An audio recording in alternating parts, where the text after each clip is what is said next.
77.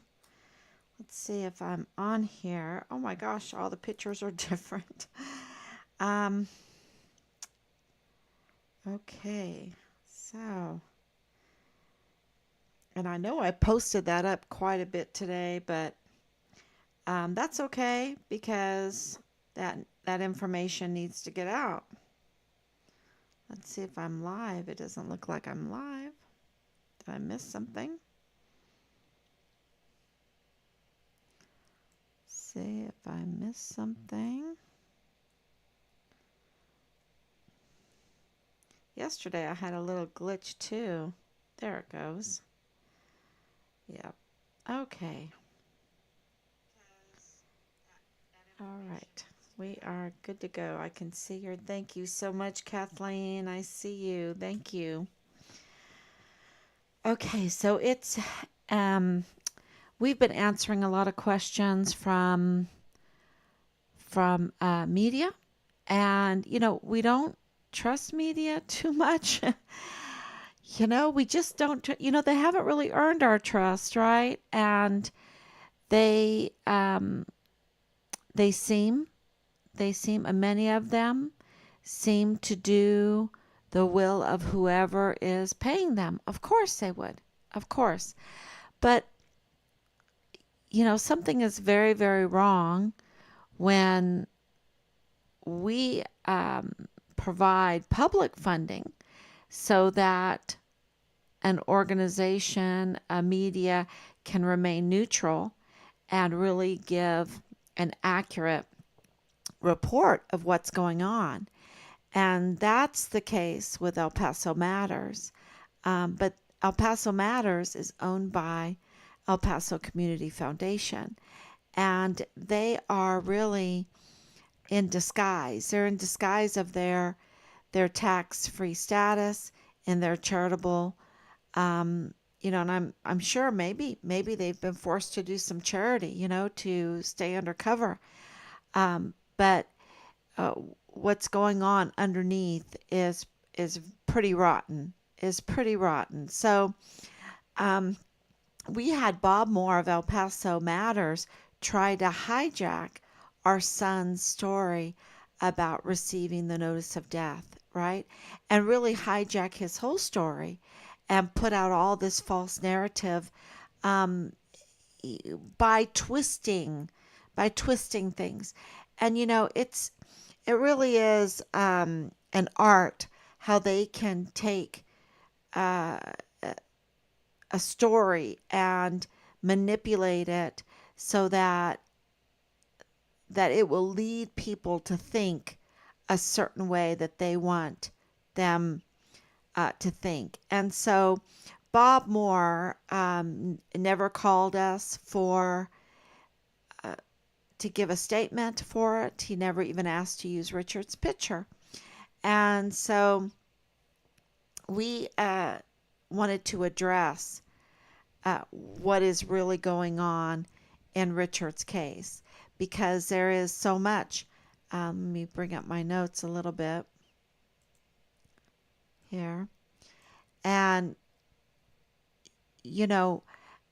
what is failed to mention in all of these stories is really obvious proofs that Richard was murdered. And they're obvious. The delay in contacting us, that, they didn't even contact us. Let's just say that. The delay in us finding out about our son. And we knew from the very beginning that he had been murdered. And it took 4 years. 4 years. Because of the interference, the blocking. We know that there was even blocking from Major General Clem Coward. We know that. Because all you have to do, and this takes a lot of time, but you have to take all of these little pieces of evidence and you have to make a time chart. You make a time chart. Time stamps are the foundation of the judicial system. They are the foundation. With time stamps, when things happen, how they happen, where they happened, everything, when they happened, where they happened, right? The timestamps are the foundation of any judicial system. And so to put together a timeline and to see what was happening when, it paints a picture. It paints a picture, and the picture is that Richard was murdered. And, uh, you know, one of the things is there is not one piece of evidence, even though he lived in the barracks, right? But there's not one piece of CCTV footage, uh, a, let's say, some guard, right? Some kind of security guard, or even another witness that saw Richard leave.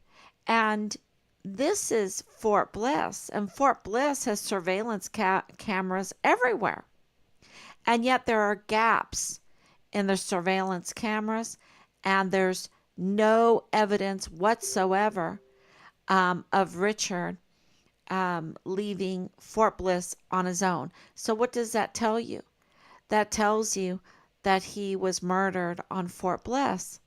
So when they say, oh, you can't say that, no, and this is not the only evidence that shows that, but if they showed him leaving, if they showed him in a car with some other people or whatever, then that would be evidence, but they have none.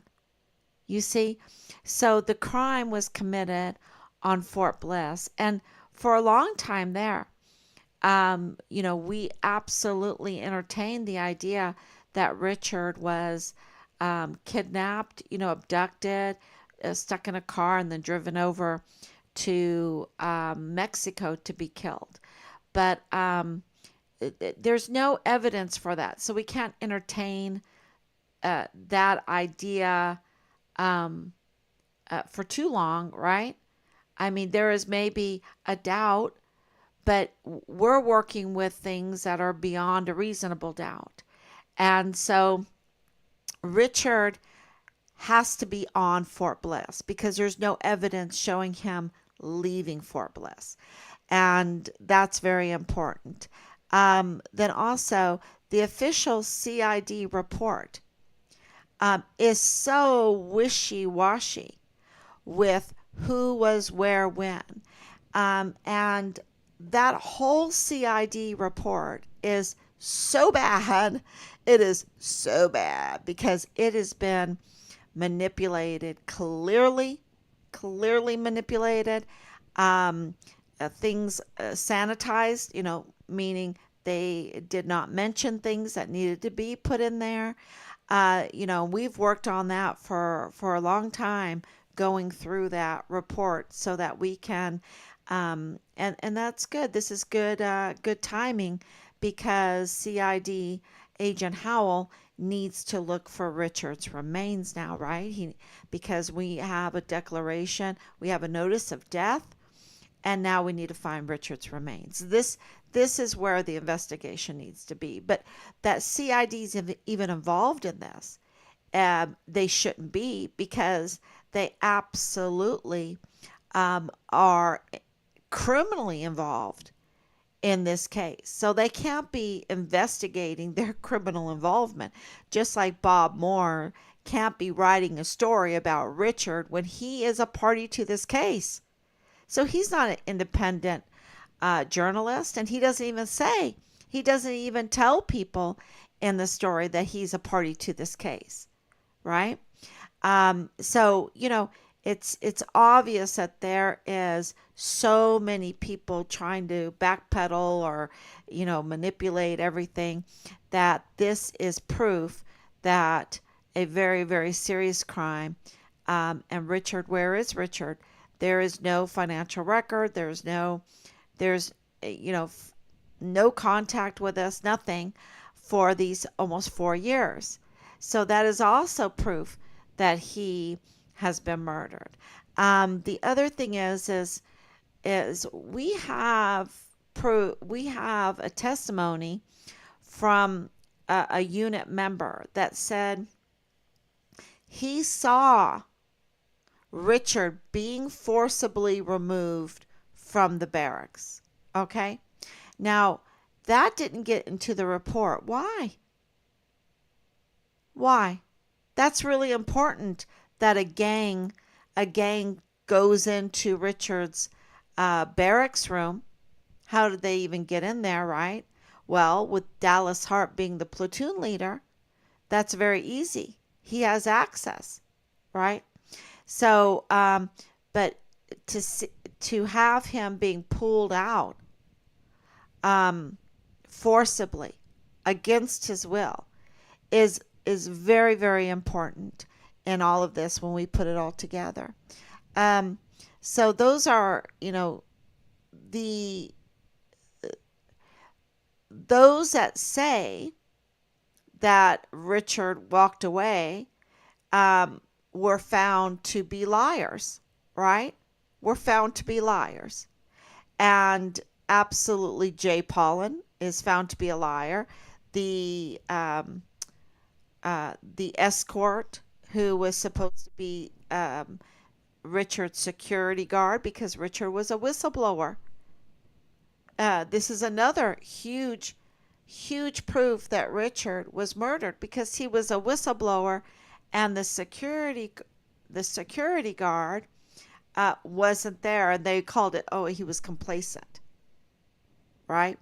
I mean, how do you, they wanted us to believe that it was something else, and that never. Well, we've already debunked all of that, and they still try to put that out there. But Richard being a whistleblower is very obvious. We have Bullen saying it. We have others saying it. We have another soldier saying the IG were all over the barracks because of Halliday. We have Brigadier General Stewart corroborating that. We have Lieutenant General Sean Bernabe corroborating that. We have the CID Marlon Soto, even if he's dirty, he was corroborating that major things were happening. And, like the soldier said, the IG were all over the barracks because of Halliday. And, of course, then we have the unjust retaliation. The unjust retaliation that never was apologized for. Richard was never restored, even though the case was dismissed, even though Jesus Melendez is now shown to be illegal in what he did, right? An unjust stop, an unjust stop. You can't just stop anybody. You have to have probable cause. And, Texas lays all of that out. And, upon research, you find out that Jesus Melendez, the canine cop who has conflicts of interest that made the traffic stop at midnight in a well-lit parking lot, was not telling the truth. Oh, he's really out of it. Richard clearly wasn't out of it. Clearly in the video wasn't out of it. And so, and very respectful. It showed his character. The video was absolutely amazing from him. And so he's their worst nightmare, because he's a good guy. He's an all in all good guy. And what really gets me is that they've been doing this to so many other people, and they'll pick weakness, and they'll smear them to no end and dehumanize them, and they get swept into the dustbin. And that's just so despicable to me. It is so despicable.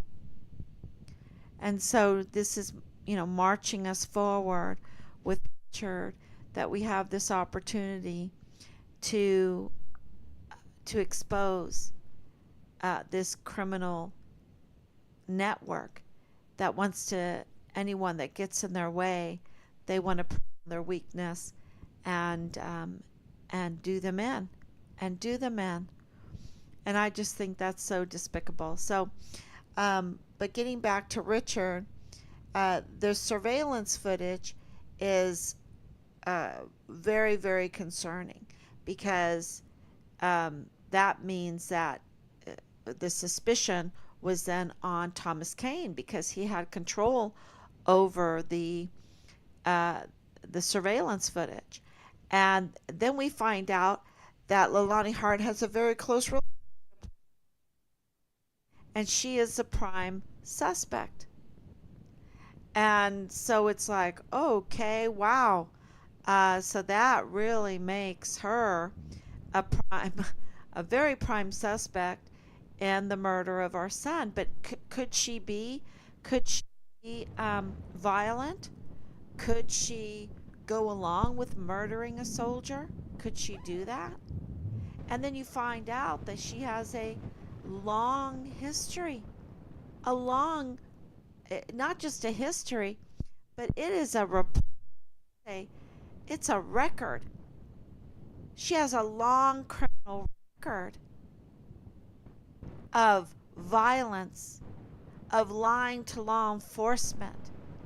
And then on top of that, she has her affidavit where her family is totally violent. I mean, incest is unbelievable violent. Rape of a 7-year-old in her master bedroom um, by multiple members of her household is incredibly, absolutely despicable, worthy of death sentence to me. That's how violent that is. So, you know, all of this, all of this is uh, really, really violent. And there's guns being bought illegally, and then threats. And then all of a sudden, we get from, we get information, we talk to the victims, and the victims are all saying, oh my gosh, she is crazy. I didn't say she was crazy. A whole bunch of other people said she's crazy. And very violent, very violent. And then we hear about Etty, and we know a lot about Etty. That's her oldest son, that has this very, very mysterious death. Okay, very mysterious. And anytime there is a mysterious death, people go, "Oh, that was a suicide," and they just brush it off. They don't even do their job to check on it. Oh, it's just suicide. But there is a lot of things surrounding the death of Etty. Um, that that doesn't make sense. It's kind of like with Richard. And then we hear someone say, and I wouldn't be surprised if his mother had something to do with it, right? So what am I saying? I'm not saying that she had anything to do with it. What I'm saying is that somebody thought she would be violent enough to do something like that. Okay? That there is this propensity to violence. That's what, you have to ask yourself. If she is a suspect, does she fit the uh, the human being? Does she check off those qualifications? And she does. She does with flying colors. And so and Etty's death is very, very fishy. Very fishy. So, and then how could she get away with connections? Well, she has the connections with the General Clem Coward, right? She has the connections with Thomas Kane, the Director of Emergency Services. She has the connection with Tavita Nusa, the dirty agent in the CID there. She has the connections in the VA. So does she have the connections? And the answer is yes.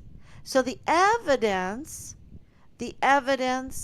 however you want to frame it, if it is hard evidence to you, circumstantial evidence to you, or irregularities to you, the evidence always to that Richard was murdered, and we have suspects, and the suspects have been named. We're not hiding who we think. I mean, if I want to say, and oh yeah, by the way, we're getting intelligence that there was a confession already. These plea deals, and that there was a confession already. And we'll talk more about that as the information comes in. And because we're very busy behind the scenes, because we have to look for legal help, right? We have to look for legal help with all the paperwork. We have to look for trusted legal help, or legal help that have a firm foundation, that's not afraid to be bullied and retaliated, because we have been constantly bullied and retaliated, harassed, and everything through all of this. So they're obstructing justice by, you know, um, having to explain that there's risk in helping Team find Richard. I think that's very important. No. So because of the lack of trust, because of the lack of response to clearing up the criminality that's going on, uh, you know, so we absolutely have a little bit. I had that dream of digging up potatoes, and I'm working on this dream interpretation of that, um, and and I'll share that with you the next couple days as I get that back. But um, it really is interesting, because that's good news. I hear good news when you dream about potatoes. So you might have a rotten potato in there occasionally. You might have some stones in there. In my dream, I had some flowing water, which was interesting. And so, I'll wait until I get the results back. But it was just a very, very vivid dream. And I think that there are obstacles on the way, or maybe not everything you're getting back um, is something good, right? And of course, in Richard's case, what we're getting back is a notice of death. And but at the same time, we're digging potatoes, and people are starting to come forward. Oh yeah, they know he's dead now. They know he's dead now. But did you know this? There was a confession. There was a plea deal. There was a lawyer involved with Bob Moore, with Leilani Hart. Did you know this? Did you know that? And so that information is coming in. And that's why Bob Moore tried to hijack Richard's story, because he's trying to control the story and control the narrative. Because the more this story gets out, that Richard was a whistleblower, that he was exposing the sex trafficking, the kid trafficking, the gun trafficking. And I'm saying it like that right now because this is how some of the responses came back. Oh, yeah, uh, the sex trafficking, the kid trafficking, the gun trafficking. And, so I think we need to focus on Richard, finding Richard's remains, and that absolutely there is motive, and there is proof after proof have to that he was murdered. And we need the most people, we need so many people putting that out there, because all the evidence is beyond a reasonable doubt. And this is something that I've read over and over again, and speaking with these lawyers, trying to find different lawyers and stuff like that. You might not be 100%, right? There's always like a little doubt. We all, most of the time, we all have like a little doubt here, a little doubt there. But when the evidence is pointing and pointing and pointing, and it is beyond a reasonable doubt, which absolutely we have so much evidence that is beyond a reasonable doubt, then you know that he was murdered. So you don't have to really depend on your psyche to accept it 100%. You have to let the evidence point to it. And a crying Captain Yoshida at the beginning is evidence to that, right? And the lies that were coming in from those that are suspects to the case. Jay Pollan is a total suspect in this case. And so, and what he said to us at that time on the 3rd of September 20, forget it, was so upsetting, but it was a lie. It was absolute lie. There was maybe a little truth in there here and there, but for the most part, it was a lie. And, they're just trying to drive the narrative. And he did not want us to come. I have the screenshots to prove it. He did not want us to come to El Paso. Well, I understand why. Because he's up to no good in this case with Richard. So, and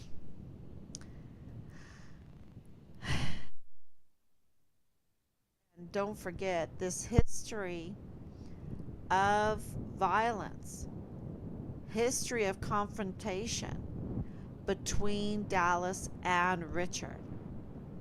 Now, that needs to be investigated. This is this huge lead coming in. And they won't answer us about that, because we have the time that Richard was in the hospital, and that wound is a defensive wound. It's when you put your arm up and somebody had a knife, and it was superficial. It was absolutely a defensive wound. And then Jay Pollan went to go visit him when he was retired. He was retired and he went to go visit him. Yeah. Not. I mean, yeah, he went to go visit him. I believe that. But that is very, very suspicious. Very suspicious. So, Jay Pollan is another suspect, y'all. He's another suspect. So let me read some of these. Following this, since you started, my heart goes out to you. CID is corrupt. We have our own experience with them. Prayers, you get all answers you're looking for. Thank you, Nicole. Thank you so much. Was going to ask you about the guy that was watching Richard. Exactly. He didn't show up. But nothing happened to him. That's what they keep saying. Well, that's interesting, because when you have security detail, we're just wondering, why didn't they check his bank account? Did he get paid not to come in that day? I don't know. I don't know what happened to him. So, it's just proof, when you have even these little incidences like that, every crumb, we have so much crumbs, and we've been putting the bread back together again, and it absolutely paints a picture or bakes a bread or puts together a bread that says murder. Okay? It doesn't say anything else. It says murder. Because if they had the cameras working and they showed us some footage, they don't. They don't, or they do and they don't show us, right? Bring forth the platoon leader. That's always the big thing. Oh, Dallas Hart wasn't the platoon leader. We have so much evidence that he was a platoon leader. And then that questions the whole phone thing, because we know that Richard had his phone taken away. This big thing with the lost. That is turning out to be, we got information that was misleading. And then we went to go look up the names of those who were giving us the misleading information, and they have conflicts of interest, y'all. So they are all unreliable sources. So this is like Danae's and Leilani Hart's and Rosa Maria Valdez Garcia's and other people's relatives connected to this case. And they were feeding us at the beginning false information for us to tell people false information. And, so we've learned a lot over these years. And, I'm not saying we're perfect, but we absolutely, unless we're getting false information or no information, this is something that I said, we kind of brainstormed a little bit about this one reporter that was putting out, and he's like, well, I have to let the Army tell their side. And we're like, the Army doesn't have a side. What does the Army have? They have a notice of death for Richard, and they have confirmed that they don't have his body, that his body is still missing. That's their side of the story. What more are they going to say? Do they have any witnesses? Do they have any CCTV footages? Do they have anything? Where's the platoon leader? They don't even have a platoon leader. We have a platoon leader. His name is Dallas Hart. He was Richard's platoon leader. So, they just don't have anything. And they are taking false stories, and they are manipulating them and trying to tell you that this is what's going on. But from his health record to the crossing at the border to the dismissed case, all that points to is retaliation, y'all. Is retaliation, bullying, violence, harassment of Richard by his command, by those that were obligated to care for him. That's what all of them are pointing to. And I think that's very important for everyone to know. So please share this. Please share this. I see that in the video. Wish I could help you behind the scenes with you. Oh, thank you, Kathleen. I wish so too. We need to find the kids. Yeah, absolutely. 85,000 missing children. I knew exactly what she was talking about. And that's only from 2021 and 2022. The numbers out of 2023 are horrendous. And when I get a roundabout exact number, then I will tell you. So we're working on that, too. Absolutely, Richard wanted to be CID. he was aspiring to be an agent in the Criminal Investigative Division. He was all about law enforcement, y'all. He was all about law enforcement and all those shows with, getting the murderer. And we have that confirmed by paperwork and by Marlon Soto. Marlon Soto knew Richard wanted to be CID. Okay? That's on record too. So he absolutely, my point is he absolutely would protect children. Not be like these other, like Leilani Hart reported her family, incestual child torture, which, when you're sexually assaulting a child, that's child torture.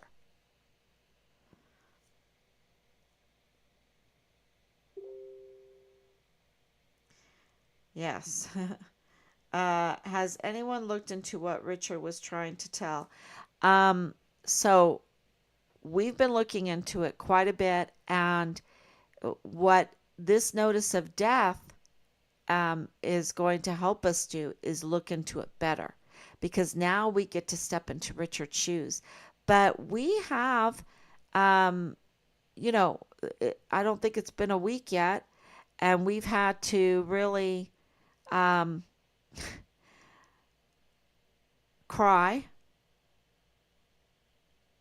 tell family, talk to family, talk to our very, very close friends, um, make posts for all of our loved ones that have been supporting us in Team Find Richard Halliday. Also, putting out uh, the true narrative of what we know, what's going on in Richard's case. And, it's been very, very, and then get all the paperwork and then try to find some lawyers, legal help. We need the legal help going forward. And so this is,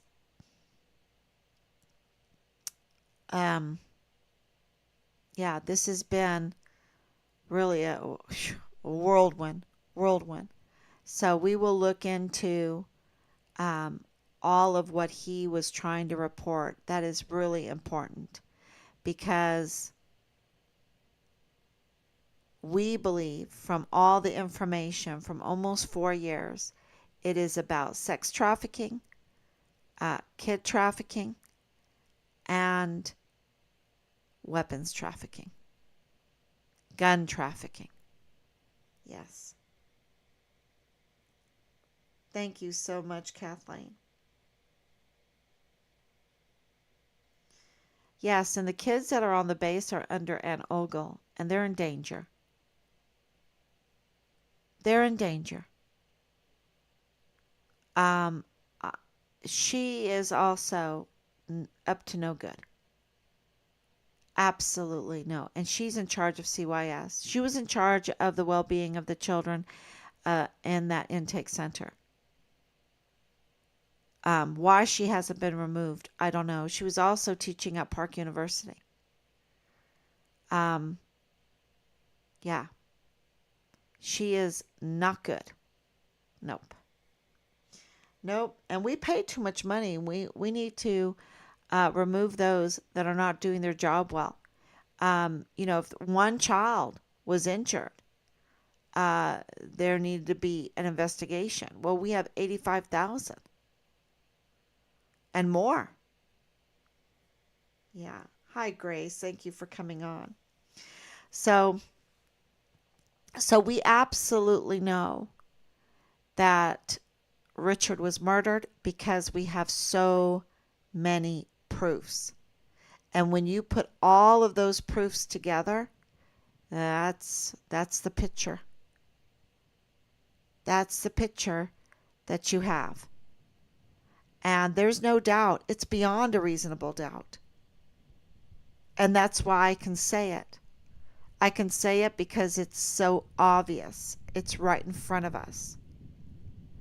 I mean, just think of, I didn't even mention Captain uh, Parks, right? Letter, you remember that? You know, and now we're starting to get all this information coming in about the Harts and their violence, suspicions of a previous murder. Um,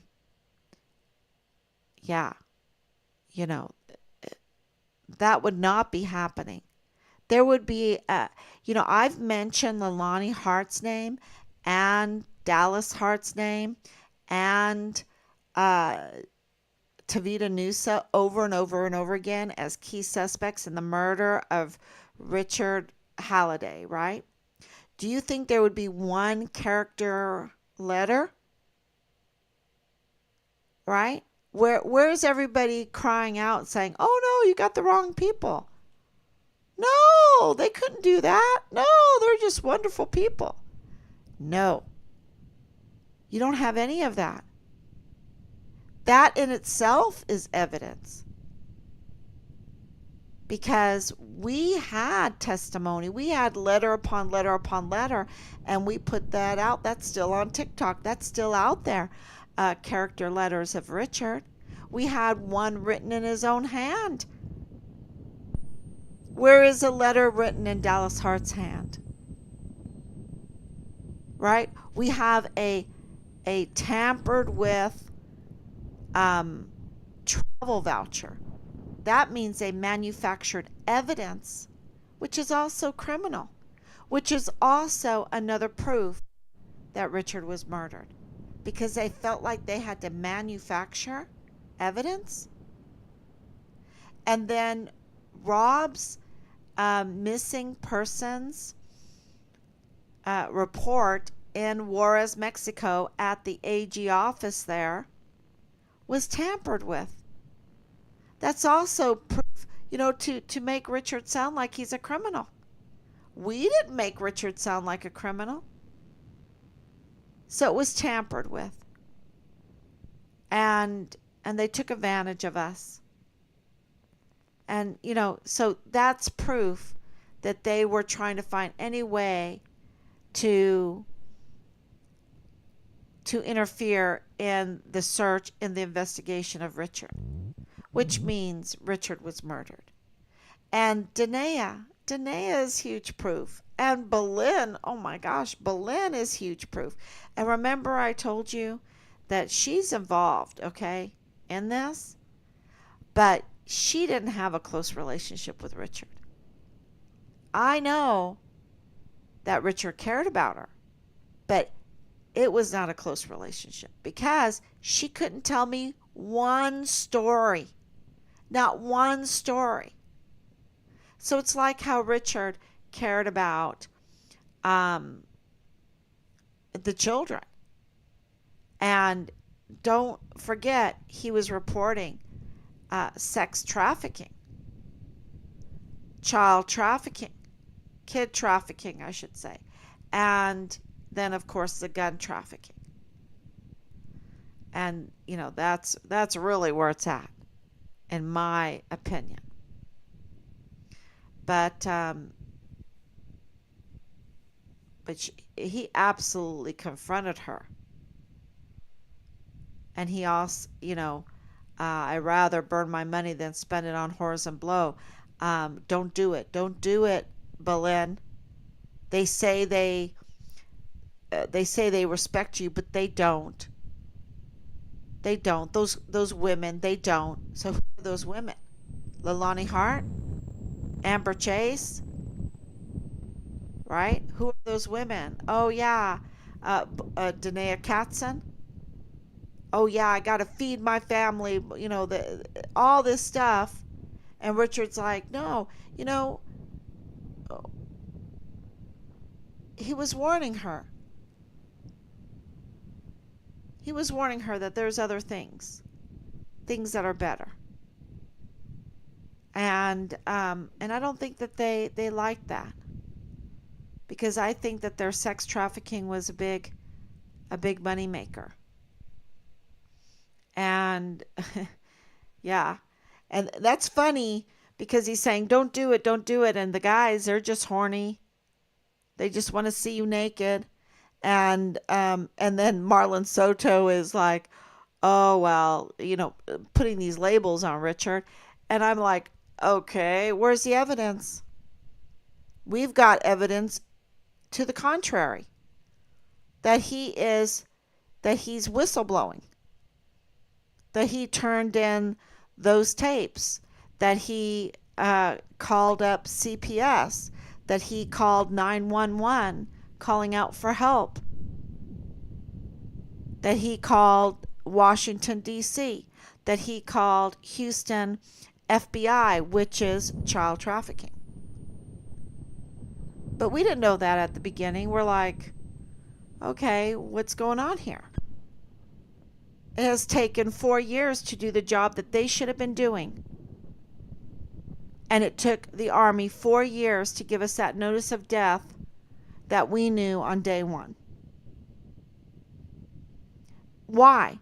Because of interference in the investigation by the CID, especially, and we know that because of Interpol. I haven't even said Interpol. That picture to Interpol is also indication that Richard was murdered. So how many crumbs do we need? How many pieces of evidence do we need to be beyond a reasonable doubt? I have enough. I'm beyond a reasonable doubt. I know Richard was murdered. And Tavita Nusa is a prime suspect because he's the dirty CID inside man. And Richard's platoon leader was Dallas Hart. And I told him right over the phone, did you know that you're a suspect for the murder of our son? And he said yes, he knew that.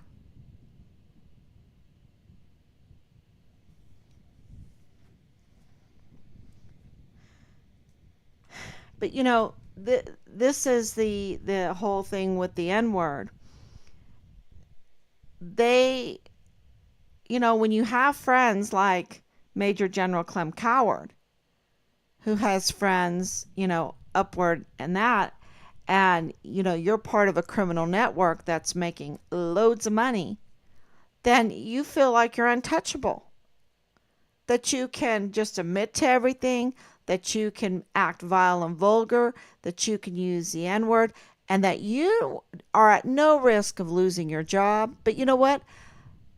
Dallas Hart was removed from the Army. He was separated from the Army. Clem Coward was separated. He was removed. He was removed. Call it what you want. It was a little sneaky little trick there. But we're a military family. We know how things work. He was removed. And Tavita Nusa lost his badge. We have that confirmed with hard evidence. And he also was separated from the military. At, right in the middle of his wonderful military career. And for Dallas Hart, right after he makes green to gold, lieutenant colonel, a platoon leader, first lieutenant, whatever, and then he's going to do all that, and then he's just going to be separated? No. And now we're getting information in that there was a confession.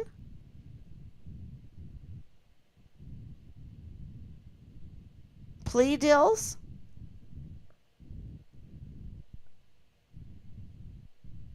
Because they didn't want another Vanessa Guillen. They weren't up front with the Guillen family either. They didn't tell the Guillen family what was going on until they absolutely had to. And they didn't want another Vanessa Guillen, even though they designated Richard as the first Vanessa Guillen under those new the new flow chart, right? And they had another Vanessa Guillen case on their hand. So that's and another thing too is I wish people would have went into the meetings, like you were all little miniature people, hiding on my shoulder or whatever, and went into those meetings, and you would see them shake. And to keep the first sergeants away from us, I never met Ruggiero. He could bully me. He could tell lies. They could plot behind the scene. They could do their little magic, whatever they were doing, because she's like some witch or whatever. They could collude, whatever. But they didn't have to meet with us. What's that about? That tells you that Richard was murdered. And where was Paulin? Right? And where was David Park? He was there. Why didn't he meet with us? So, yeah, there's just so many little crumbs in all of this. And the point is that it's beyond a reasonable doubt. Because we even have the forensics that they won't say yay or nay with. And the forensics, they say there was trouble. There was trouble. So, yeah, they're just trying to, with the media, that's been a big deal right now. And so what I would ask for help is take Richard's stories off of Find Richard Halliday. Share them. Forward them. Like them. Comment on them.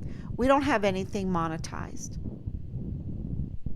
Bob Moore, through El Paso Matters, has broken his tax-exempt status. He is a party to this case. He cannot be an independent journalist at all.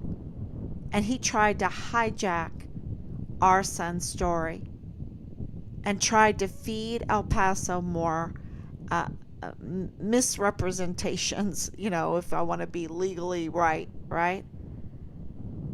And I think with the whole Walmart case thing and the whole COVID thing, I think El Pasoans have been fed enough misrepresentations.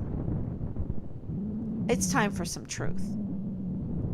And, we have to check and check and check. But I think you'll get the truth through what we're posting.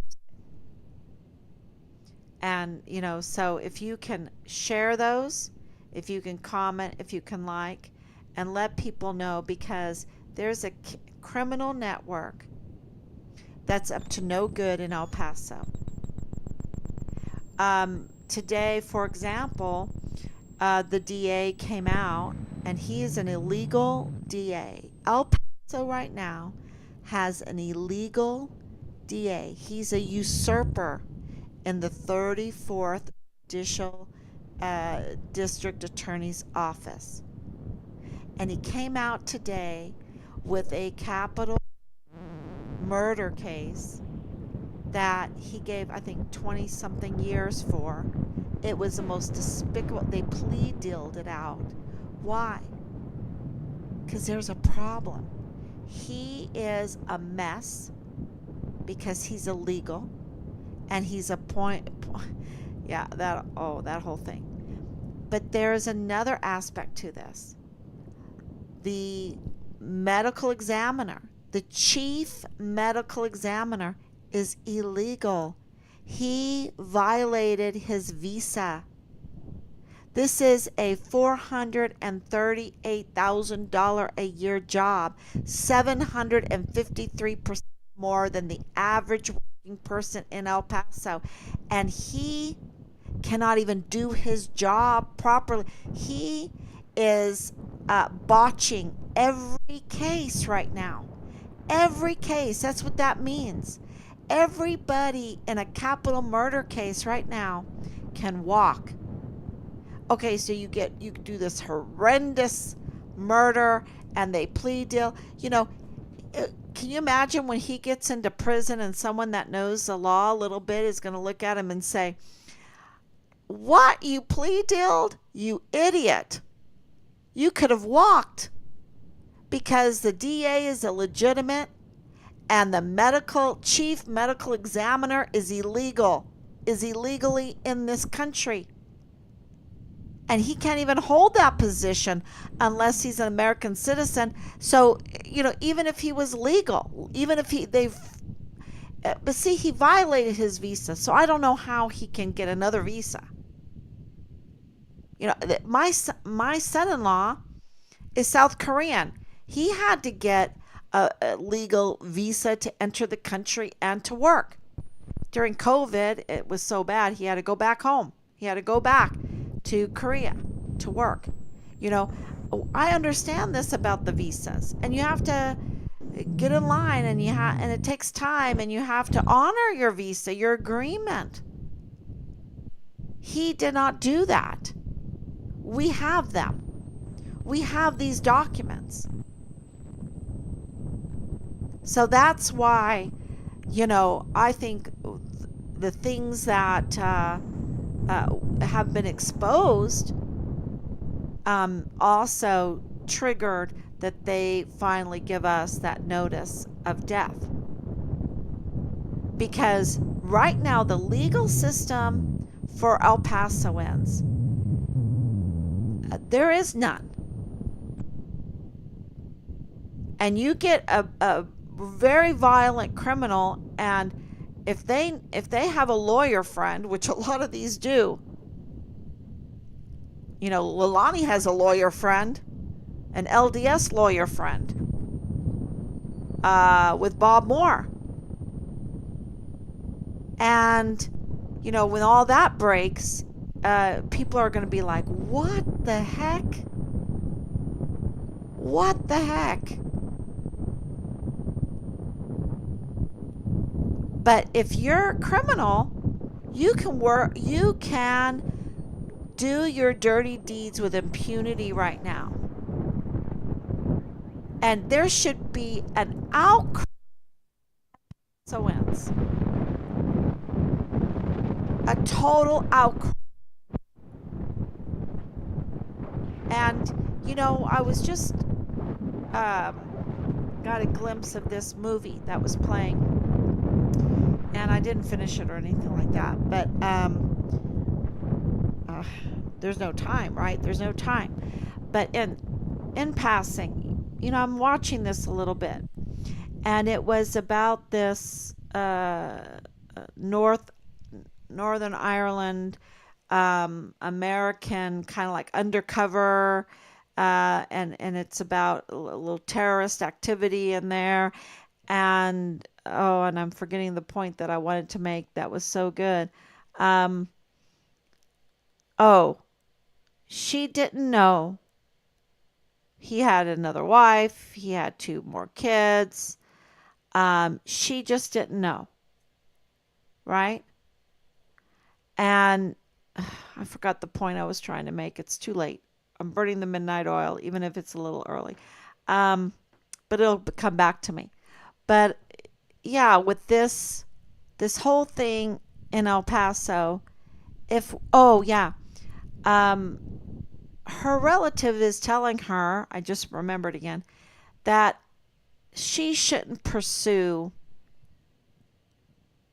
the justice about what happened with, the crime, and that she didn't know about her husband and all his second family and all of that she shouldn't pursue it.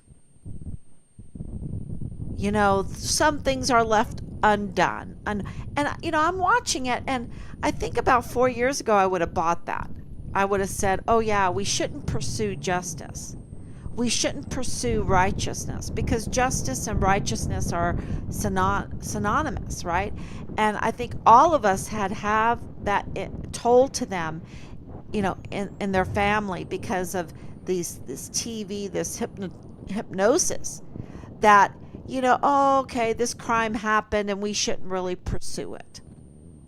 You know, I said that is a psyop. Who's running these movies? Who's writing these scripts? I think it's the criminal network because they don't want us to pursue it. They don't want us to dig deep and demand justice and demand that the army who has our son's remains gives us our son's remains. They had Vanessa's. They need to give us ours. And I didn't even go into Nadal Baim. And we know that they have our son's remains. And yet they say they don't. And, so we demand justice here. We demand accountability. We demand our son's remains. And all of that needs to be checked. If it's just a few people that are, filling out papers wrong or whatever, and they're like, oh no, we don't have it. Well, you need to check again. You need to check again and again and again. And you need to figure this out. And you need to get rid of these corrupt individuals in these particular, we need a proper medical examiner, right? We need a proper DA. Every district needs that. Every county needs that. And especially with this flow of individuals that they want to cause chaos, especially since you got some things going on in the universities that they don't even want to nip in the bud. And that violence overspills. It grows and it spills over into our neighborhoods and into our area. So we absolutely need to pursue justice. We need to righteousness. Don't listen to anybody that says don't do it. Oh, it's left better left undone. That those criminals get away with it. Nope.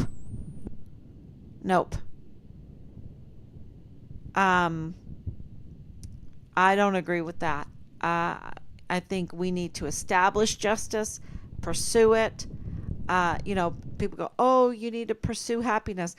I say pursue justice, righteousness, and establish it. I think that's a much better strategy in having a nice, peaceful, happy life. So,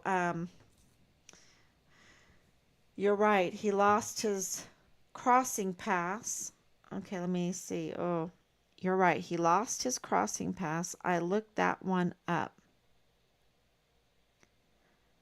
Who lost his crossing pass? Oh, Tavita Nusa, huh? Got it. Oh yeah, I wish you were just right there sitting on my shoulder watching that whole meeting. It was a sight to behold because there was no operational order for one of them, right? For the task force find Richard Halliday, which I guess included all of them, right? There was no operational order. And no signatures, no paperwork, no stamps, no time stamps, no, everything had to be very generic without any order. And to me, that means there's a cover up going on, and that is more proof that Richard was murdered. So thank you so much, everyone. And I will be back tomorrow, God willing. Thank you. Please share. Bye bye.